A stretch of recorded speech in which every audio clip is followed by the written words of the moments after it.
बहुत सालों पहले भारत में मगध नाम का एक राज्य था। वह राज्य बहुत ही संपन्न था। राज्य में एक सोनापुर नाम का गांव था, जहां के लोग अपना सारा काम दिन में किया करते थे, लेकिन रात होते ही सारे लोग अपने घर के अंदर चले जाते और कोई भी रात के समय अपने घरों से बाहर नहीं निकलता था। लोग ऐसा बस एक ही कारण से किया करते थे, और वह था अंगुलीमाल। अंगुलीमाल बहुत ही खतरनाक डाकू था, जो लोगों को लूटकर मार देता था। वह लोगों के बीच डर बनाए रखने के लिए मारे हुए व्यक्ति की उंगलियां काटकर उनका माला बनाकर पहनता था। अंगुलीमाल मगध के एक गुफा में रहता था। वह जिस जंगल के गुफा में रहता था, लोग वहां से भी गुजरने से डरते थे, क्योंकि सबको अंगुलीमाल से बहुत डर लगता था। एक दिन गौतम बुद्ध सोनापुर से गुजर रहे थे कि तभी उन्होंने लोगों को चिंतित देखा। लोगों को इस तरह से परेशान देखकर गौतम बुद्ध ने उन सब से पूछा, क्या बात है, आप सब इतने डरे हुए क्यों हो? ऐसे में लोगों ने महात्मा बुद्ध के सवालों का जवाब दिया। यहाँ एक डाकू अंगुलीमाल का बुरा प्रकोप है।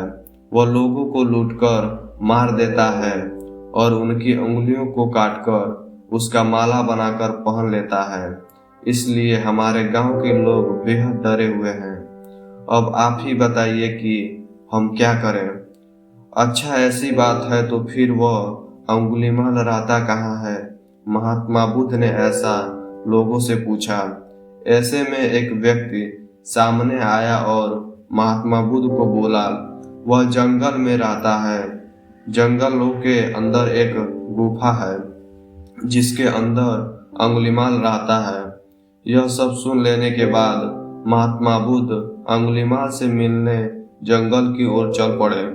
सोनापुर गांव के लोगों ने उन्हें रोकने की बहुत कोशिश की, लेकिन फिर भी वह नहीं रुके और जंगल की ओर चल पड़े।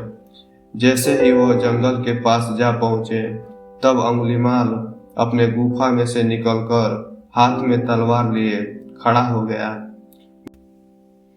यह देखकर अंगुलीमाल बुद्ध का पीछा करने लगा।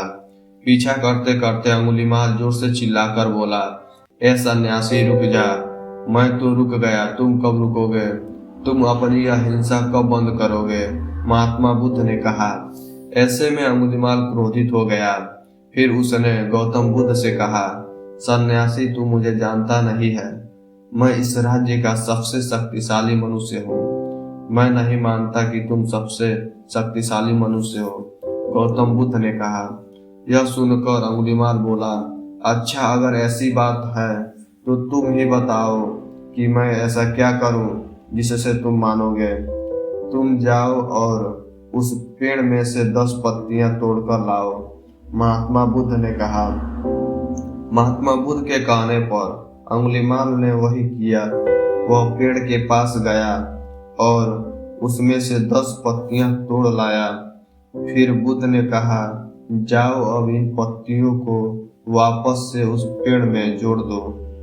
यह सुनकर अंगुलीमाल अचंभित हो गया और उसने महात्मा बुद्ध से कहा, ये कैसा बेहुदा मजाक है? भला कोई पत्तियों को तोड़कर वापस से जोड़ सकता है क्या? ऐसे में बुद्ध ने कहा, तुम खुद को सबसे शक्तिशाली कहते हो और इन पत्तियों को जोड़ नहीं सकते? अगर तुम किसी को जोड़ नहीं सकते तो उसे तोड़ो मत। अगर तुम किसी को जीवन नहीं दे सकते तो उन्हें मारो मत। यह सुनकर अंगुलीमाल की आंखें खुल गई।